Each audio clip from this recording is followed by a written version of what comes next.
Assalamualaikum everyone. In today's lecture we are going to cover Ansys Workbench interface. So when you basically open the Workbench, it will look like this. Okay, let's see that on the left side you see there is the toolbox in which there are different types of analysis available, and this is project schematic, and then these are different basically menus. So let's say that I want to perform the static structural analysis. So just click here and then drag into the project schematic. If the interface is a bit different than this one, then you can go to the view option, and there are two options: reset workspace and reset window layout. So if you just click here, so if there is any problem with the interface, then that will automatically be reset. For example, just let me just close the window and then the toolbox. So now you see that now my interface is a bit different than the default interface. Then I would just go to the view and then reset workspace and then reset window layout.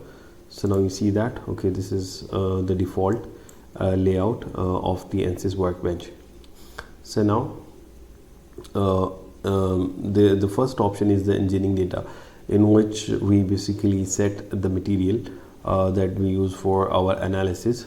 So as we already know that structural steel is our default material.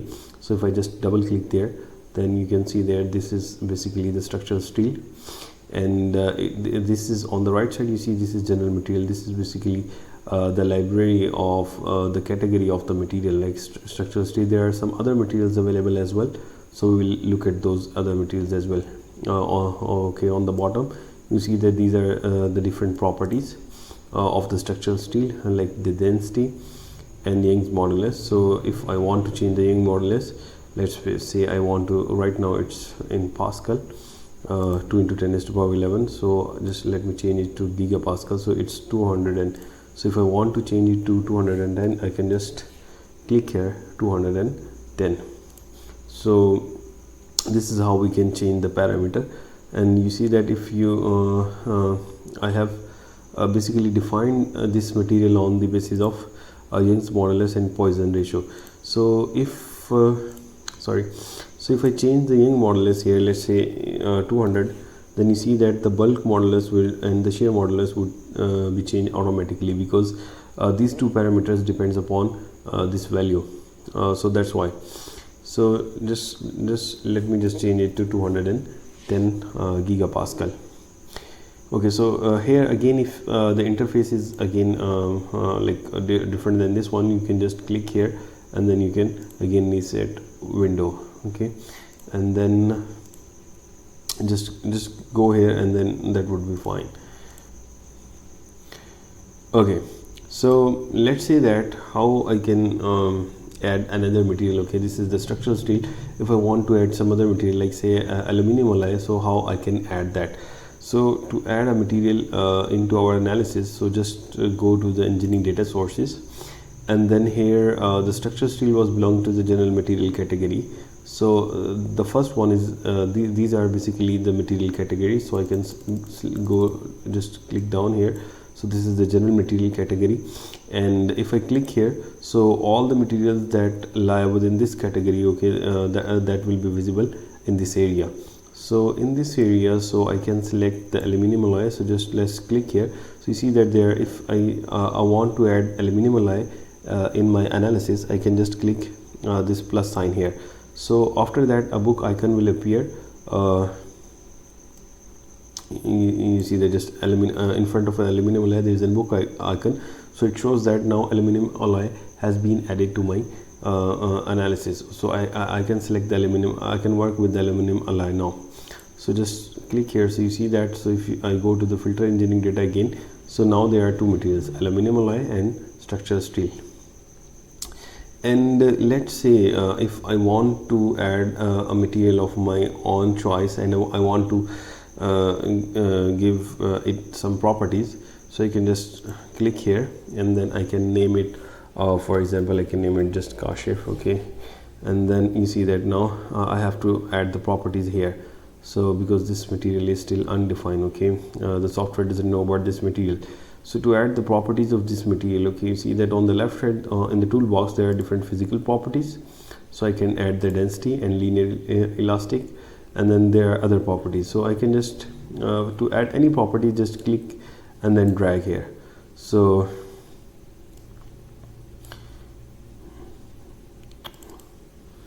or just double click there, that would also work.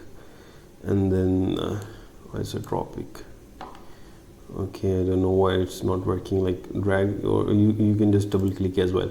So isotropic elasticity, so you see that, so the density is added, and the Young's modulus and other properties are also added. So I can define the materials on the basis of their different options. So I would select just Young's modulus and the Poisson ratio, and then I need to define these two properties. So yellow means these things are compulsory. So if I don't add these properties, rest bulk modulus and shear modulus, it would automatically calculate. So I can either define the shear modulus and the Poisson ratio, bulk modulus and Poisson ratio. So I have different choices. So just let me just define that 180, and then I can give it the Poisson ratio, let's say 0.27, and then other properties are also added. So let's give me a density of 1200 kg per meter cube. So I can change the unit as well. So okay, so I don't need this material, so I would just, to delete the material, just right click and then delete it from here. So now I have only two material, aluminum alloy and the structural steel in my analysis. So that's how we can add a material, we can define a new material, or we can add material to our analysis. So just close it, this engineering data tab from here. So if it's click, it's right, it's check marked, so it means it's all okay. Okay, for the geometry, there are different options. So if you right click here, then you see that there is new design modeler, which is basically a simple, we can use to draw the simple geometry. And then we have the space claim, which is basically an advanced software in Ansys, and then I can import geometry as well. Okay, so if I have, it means I can make the model on SolidWorks or CATIA, and then I can import the geometry here. So right now I would I would select the design modeler, and you might be different, or I can open the space claim as well. So there are different options, but I want to keep one as a default. So how I can do that? For example, right now I have made the design modeler as a default window, as a default for my to draw the geometry. So to do that, okay, just go to the you can go to the tools and then options, and then from here there's last option, geometry import, and then I can define here preferred geometry editor. So I have selected here design modeler. So if you select the space claim here, then if you double click, every time you will double click on the geometry. Right now if I double click the geometry, so design modeler would automatically be open. So if I select the space claim, so every time I double click here, so the space claim would be open.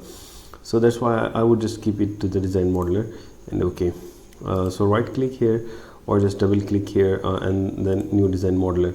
So it would take a minute, so just wait that, and the design modeler will open right about the 32. It takes some time. So right now you see that this is my this is my graphic area. On the left side, this is the tree outline, and this is the detail view, and this is the status bar here, and this is the scale here. So let's say I want to draw a box, okay, or a beam. So how I can do that? So for that I can I need to first select the plane. So just select the less XY plane, and then I can either select the look at, okay, so that the XY plane is normal to my view. So I would just click here, or you can just right click and then look at as well. So right now you see that first of all we need to adjust the unit. So you see that this is the 40 meter. So just go to the units and then set it to millimeters, and then now I need to define a geometry. So I would draw basically beam having a cross section area of 40 by 40. So you need 40 by 40 mm cross section of the beam,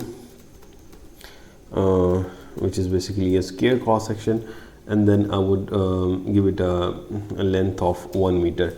So to draw the geometry, I can just go to the sketching option and then select the rectangle, and then just draw the, okay, sorry.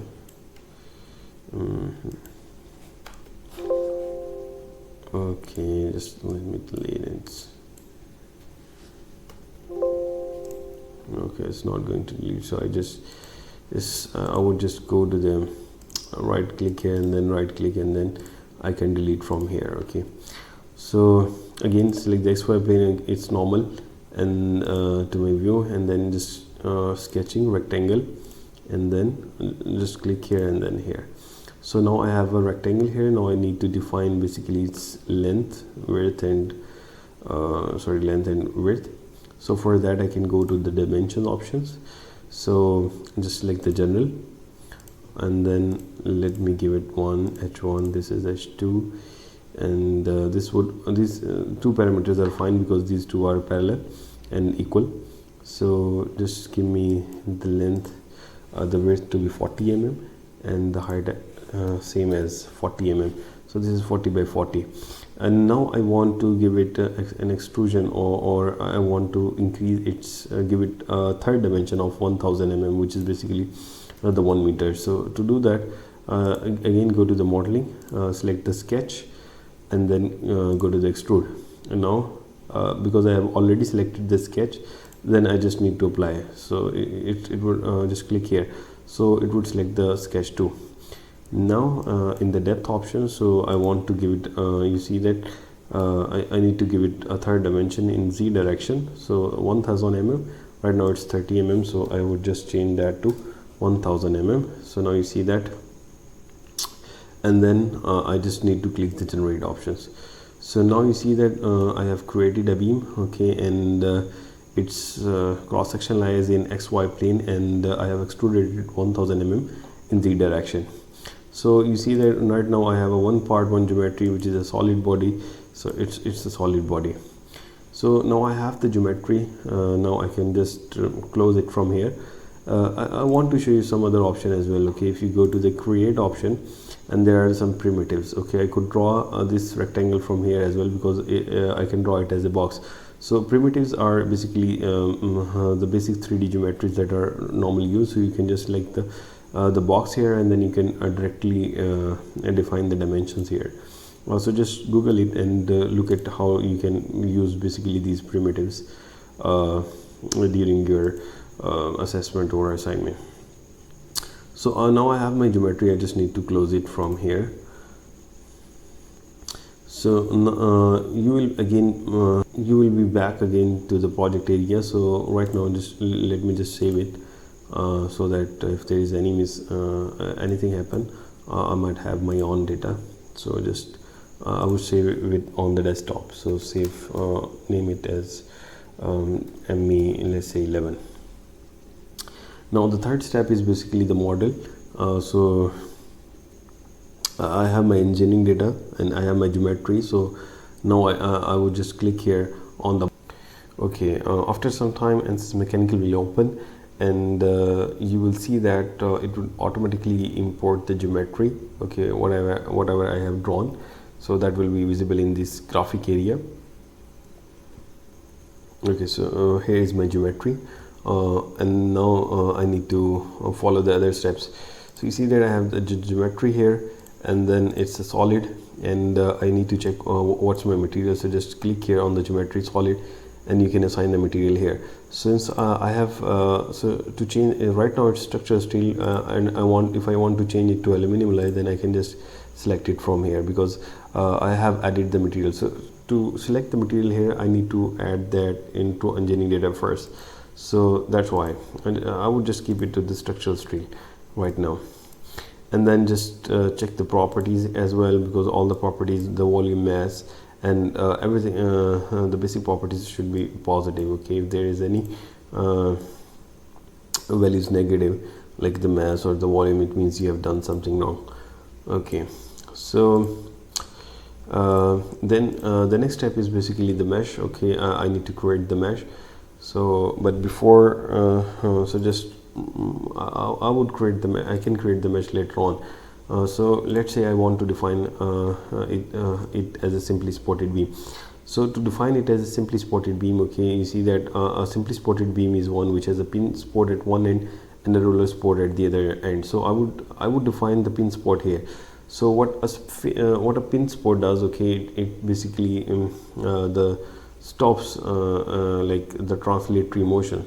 So I would, if I just fix this edge, okay, that would be equal to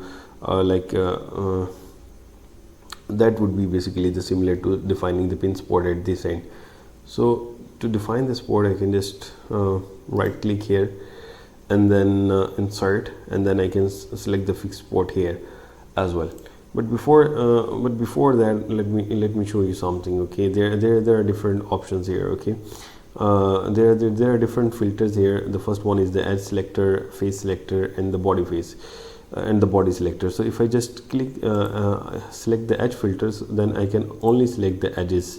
Okay, if I want to select the multiple edges, then I need to press the control, and then I can select the multiple edges as well. And then if I select the face filter, then I can only select the face now. So if I select the body filter, then I could only I could select the body filter. Right now you see that these three options are inactive, okay, because I haven't created the mesh yet. Okay, these options will be visible when there is a mesh here. So because this is the node selector, I can pick the nodes, and I can pick the element face, and then I can multiple elements, I can select them. So because right now there's no mesh here, so that's why these options are inactive. So let's look at some of the other options of what we can do. Okay, so we can using the middle mouse button, we can basically zoom in and zoom out. So if you just move the middle mouse button, the wheel of the middle mouse button upward, then you can zoom in and then you can zoom out. Okay, the same you can do with here as well, like zoom in.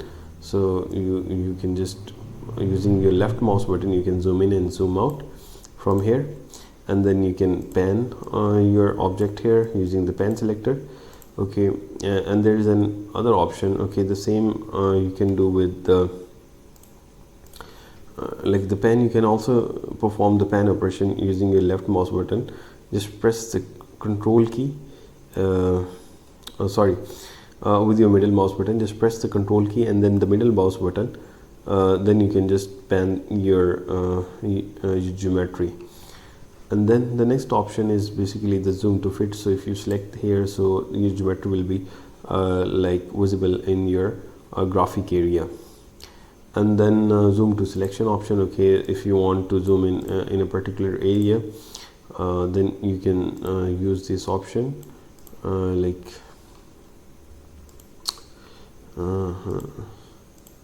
How does it work? Okay, sorry, it's not working that way. Zoom in on the selected entities. So if I click here and I click here, then okay, so I have selected the body. Okay, so let me just select the face here. So, and then and just select the face, and then zoom to selection. Then you see that okay, only face. So now the face area is now visible, and it gets bigger and zoom in. So that's how it works. Okay, I can also rotate the object using the middle mouse button. Okay, these are the different options. I can also use this right mouse button, and then to zoom in a particular area, or I can just press key okay to make the isometric to look like it isometric. Okay, and I can also do that with this option as well. Okay, I can just click the ball, so in this central area, and then I would get the isometric view. Okay, I hope this you get it. Okay, now to define the boundary conditions. Okay, let's say I want to fix this edge. So there are two ways. The first way is I can just right click here, insert fixed spot, and then just select the edge selector, edge filter here, and then select this edge and then apply. Okay, this edge is selected, so a fixed spot is applied here. Okay, and on the other hand, I want to basically apply the roller support here. So what roller support does, so we need to be very sure about that. So you see that to define the roller support here, so roller support basically allows the translation in a longitudinal axis. So I need to fix the translation in y-axis and the x-axis, okay, because there should be no movement in x-axis. So for that, just right click here, insert, and then the displacement, and I would select this edge, okay, sorry, this edge, and then you can to apply, you can just click here as well. So you see that now it will automatically select the apply option.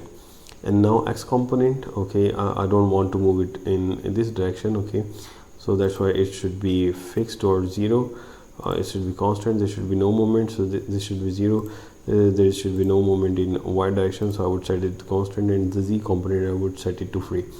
So don't look at X, Y, Z option, okay, only just look at your area or your geometry. You see that for me Z axis is in this direction, okay, in which there should be like no restriction on the movement. So I have set this Z component free here, or this is the one way, okay, I show you, but let me just delete this option, okay. And now I want to say I want to apply the roller support here. So again, just select the static structure. So rather than just right click and selecting the insert option, I can just select this option and then select the edge, just click the edge, right click, and then I can define the support from here as well, okay. So the X component, again, this should be fixed, Y component should be fixed, and then the Z component is free. So that's why this way I can define the support here. So let's create the mesh, okay, or I can say that I can what, okay, let's create the mesh. But just click here, I want to be sure, okay, this edge is fixed, and okay, this edge is basically have a displacement condition, so that's fine. And then to create the mesh, just right click here, and then for me just generate the mesh. I can click here, but before that, if I click here mesh, I have different options. I can define the element size here. So you see that in this area, or the detail window, there are some options, okay. White means I can basically edit those options, and I can define the element size as well, or I can just keep it default. So let me just keep it default, right click, and then generate mesh. So the Ansys would automatically create a mesh, okay. You see that this is really a coarse mesh, okay. I didn't like that, so I just want to define it. So just click here mesh, and then element size, because that was a 40 mm, so I can define that 20 millimeter. So let me just set it 20 and then update.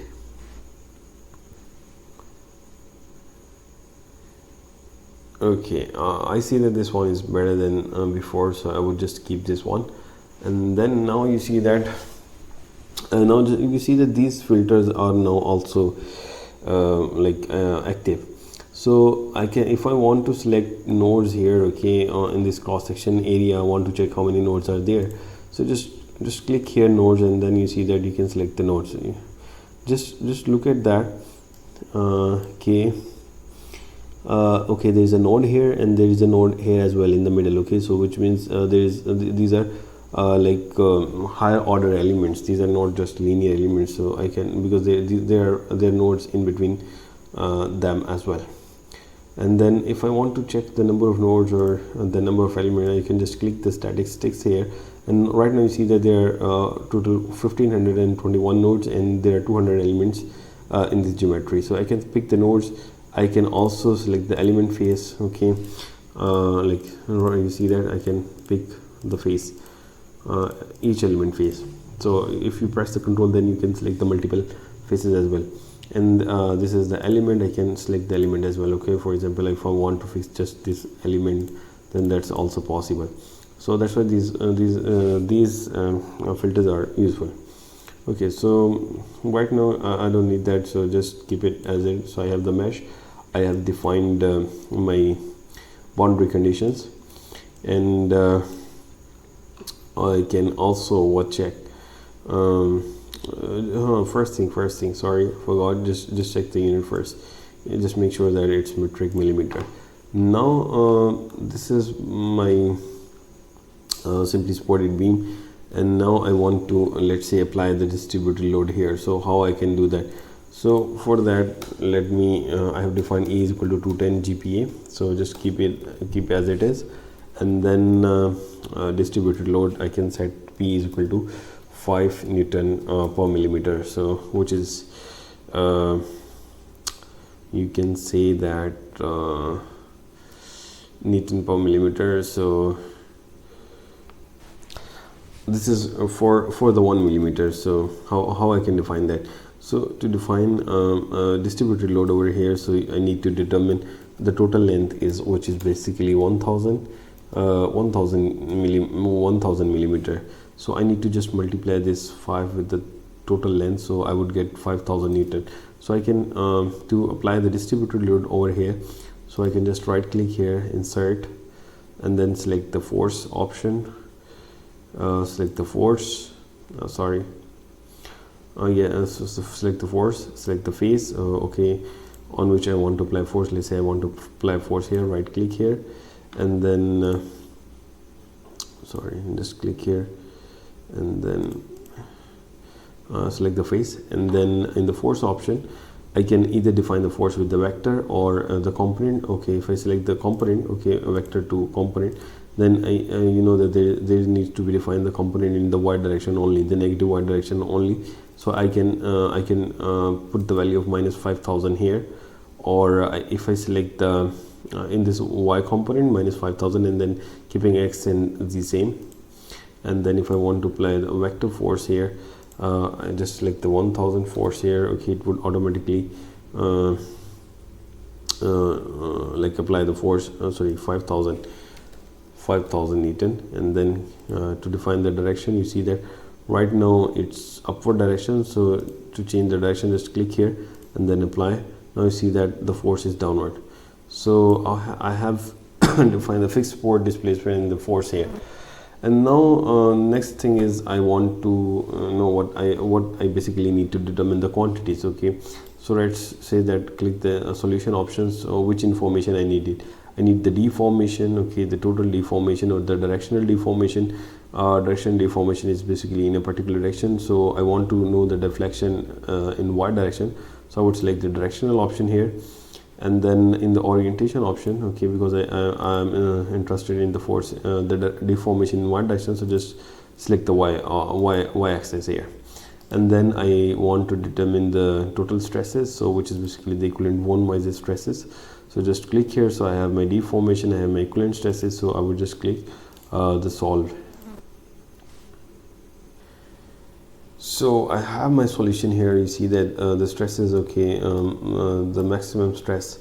Okay, if you don't see that, just click here, okay, because in the solution, click here, equivalent stress. You see that the maximum stress is 58.618, which is basically in the middle area, which is basically expected, and then at the bottom the stress is the same, and the minimum stress occurs at the boundary. Okay, you see that and on the neutral axis, which is basically expected. You know that कि beam में जो आपके पास neutral axis में their stresses are almost zero. So you see that this is the blue area, so this is the neutral axis. So and then the deformation, okay, the maximum deformation is 1.46, okay, which basically aligns with the theoretical result. Okay, remember we have done this in class. So in this way we can define add the distributed load here, and then we can solve our problem, and it can determine the directional deformation in the equivalent stresses. Okay, let me show you some other options. Okay, let's say that, okay, I want to determine the stress at a particular point, okay, at some points. So for that I can just go to the results option, and then you see that there's option of probe and the maximum and the minimum. So if I click the maximum, okay, it would show me where the stresses are maximum. So it shows that, okay, at this particular node the stresses are maximum, and the minimum stresses are okay, it's on the neutral axis, okay, it's in the middle. at the center. Okay, so the minimum stresses are here, and then a probe. Okay, I can just click the probe, and then I can determine the stress at each point. So you see that at the middle, okay, the stresses are almost zero, which was expected, and then okay, I can put the probe at any particular point here. So you see that whatever I do, okay, if I just click here, okay, the probe will be there, and it shows me the node. Okay, it's the 1049 node number. Okay, and then at this point, okay, you see that the value is just 29.138. okay, so these values are also visible here. And then okay, I can just okay, if I want to delete these probes, okay, I can just right click here, and then I can delete this one by one, or I can just delete them all. Okay, that's how we can do it. And I can also run the simulation. Okay, I want to know that if I just click here, you see that okay, with the time, okay, time varies from 0 to 1. Okay, and then it shows me the stresses at a particular time. Okay, so what this mean basically? Okay, for that, let me show you something. Okay, when I have defined the force, you see that there is this gradient here, okay, from 0 to 1. Okay, because we are performing the static structural analysis, so in which we gradually apply the load. Okay, we don't apply this 5000 load suddenly. Okay, that would be wrong, because we are performing the structural analysis, static structural analysis, so loads is applied gradually. So this graph basically shows that. So when the time is 0, okay, the force is 0, and then when it goes to 1, okay, it reaches its maximum value. So that's what you see here. Okay, so if I run the simulation, okay, you see that so 0 means there is no load, and 1 means the maximum force is applied, so for that particular deflection. So let's see that, so this is basically 0.2 times of my maximum force. So this is how it works. Now let's look at some of the other option. Okay, see that now you can see the mesh with this. There are some other options as well. Okay, it's smooth contour, isoline, and then no wireframe options, and then show deformed and undeformed bodies, and then the show elements. Okay, then you can see the mesh here. I can just click here, and then if the mesh is not visible, you can just go to the display, and then you can click here. Okay, so this is how you can you can see different results. So I hope you get it. Okay, let me define some other things as well. Okay, let's say that I want to determine the reaction at this port. So how I can do that? The support reaction. So for that, I need to go to the solution, insert, and then in the probe option, you see that there is option of force reaction. So just click here, and then you see there are two forces, two support defined, fixed support and displacement support. So I would just select the fixed support here. So and then for the other one, just right click, insert, probe, and then again the force reaction. And then the last time I have selected the fixed support, so let me select the displacement here. Let me check. Okay, fixed support and then displacement. Right click and evaluate all results. So now I can also see that okay, in the tabular area, you see that force reaction 2500, and the other one is basically the 2500. Okay, so both forces. Okay, this force here is basically 2500, and this force is also 2500, so which is basically the fine. Okay, that's also that's great. Another thing, okay, let's suppose I want to show you like how we can determine the how you can determine the stresses or the displacement along a particular path. Okay, because these forces and these stresses are for the whole body. So but I want to determine the stresses on a particular line over this surface. So how I can do that? I can basically create a path over it. So just click the model, right click, and then insert, and then you see that there is this construction geometry and then the path. And now in the path option, so I need to define the point here. So just I can just select the edge here. So I want to define the path from here to here. Then I can set the coordinates. So just let me just select that. Just use the right mouse button, and then using the edge selector, I can just select this edge and then apply. This is the start location, and for the end location, okay, I can just just control middle mouse button, and then okay, so just like this one, this edge, right click, and then this is my end location. So you see that, okay, I have defined the path, which is basically right in the middle, and then what should I do now? Okay, now I have to determine the stresses along this path. Okay, so how I can do that? So just right click, insert, and then stresses, one minus stress again, and then in the scoping method, okay, I can just select the path from here. So in the path option, so just select the path, okay, which I have defined here. Okay, this is my path, and then just right click and then evaluate all results.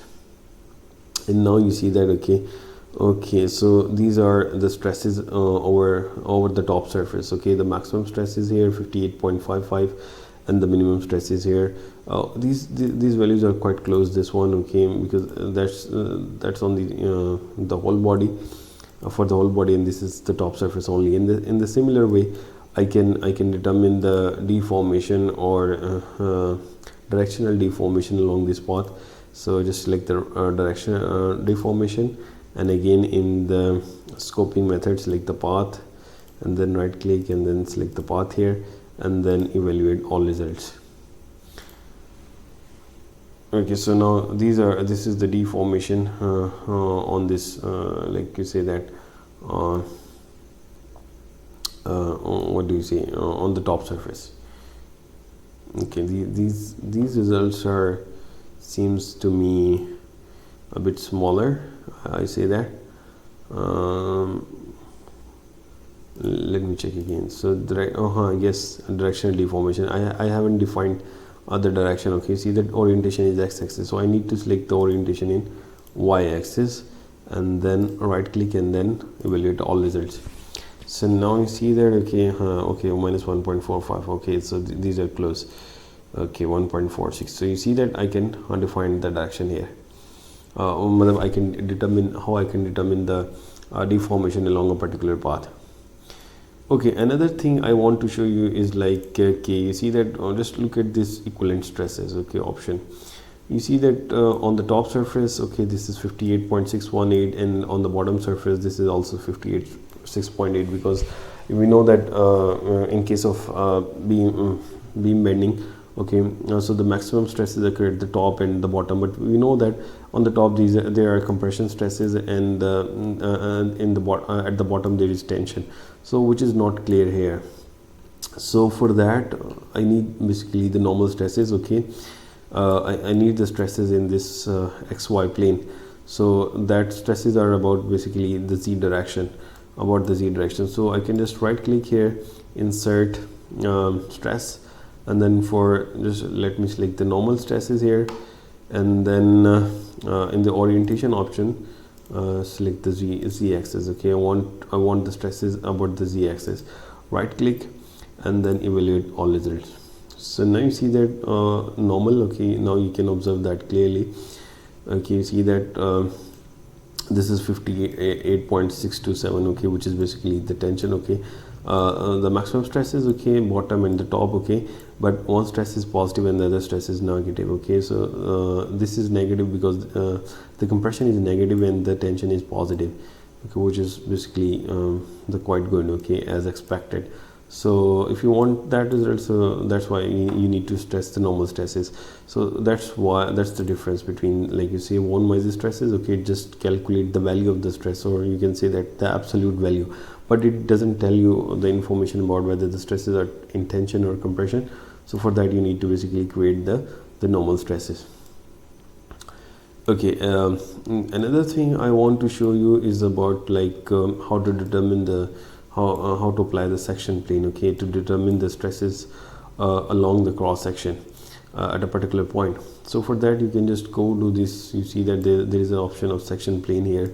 So just click the section plane and then just apply the just draw a line, okay, on the area where you want to observe the cross section. So just click here, so you see that, and then okay, so you see, now the cross section is visible, and then I can determine the stresses using the probe. Okay, you can see that in the middle the stresses are almost zero, which is basically the neutral axis, and as we move away from the neutral axis the stresses gets higher and higher in both direction.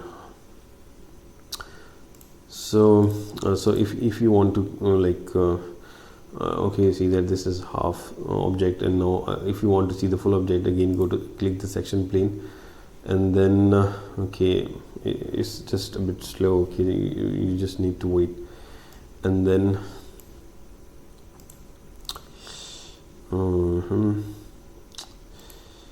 okay, just work please. Okay, okay, here is the option, okay, details, section view, and then section planes. Okay, right click, you just select this section plane and then cross. Okay, now you see that the whole object will be visible on your screen. Okay, let's look at how we can generate the report, okay, for our analysis, okay, which information needs to be added, okay, and which does is not need to be. Okay, right now you see that this is your geometry, okay, and this is my mesh. Where is the mesh? This is the mesh. Okay, let's say I want to add this one into my report. Okay, to add the mesh into your report, just make sure that the whole object is visible in the graphic area. When it's visible, then just go to the home and then the images, and then click the figure, and then just right click and rename it what I want to mesh. Okay, and then I want to show the boundary condition as well. Okay, just click the structure, static structure. I want to add this picture. Okay, it shows that because at point A this is the fixed port, and this is the displacement conditions here, and then the force as well, which is 5000 Newton. Okay, so I want to add this picture. Again, just click here and then images, figure, and rename it to let's say boundary conditions. Okay, so this is my boundary conditions, and then I want to show which basically results I want to add, I want to show in my report. So if I want to show this directional deformation, I will just select the directional deformation figure, and then right click, rename, and directional deformation. Okay, you see that. Okay, so this is about, okay, just to view the report, just go to home, and then you see that there is a report preview. So just click here. Ansys will automatically analyze this whole section, and then it will generate a report. You see that this is my geometric parameters, and this is the mesh figure which I had added. Okay, this one, okay, this one. Okay, and then after that I added the boundary condition picture, okay, which is quite here, and then this is my you see that the force graph, or it shows like at time is equal to 0, okay, the force is 0. When time is equal to 1, the force is 5000. Okay, so the force is basically applied gradually, and then this is my directional deformation results, okay, which you can see here. Okay, so if you want to print the report, you can just print here, you can just save it, or you can just publish it and save it to the desktop. I hope you get it, and let's look at some of the other options as well. Okay, what we can do, just look at, let's say that there is another option which is basically the mesh convergence, okay, which we will cover that in another video. I hope you get that. Thank you. Just watch this again and again, so that you can perform better in the next session. Thank you.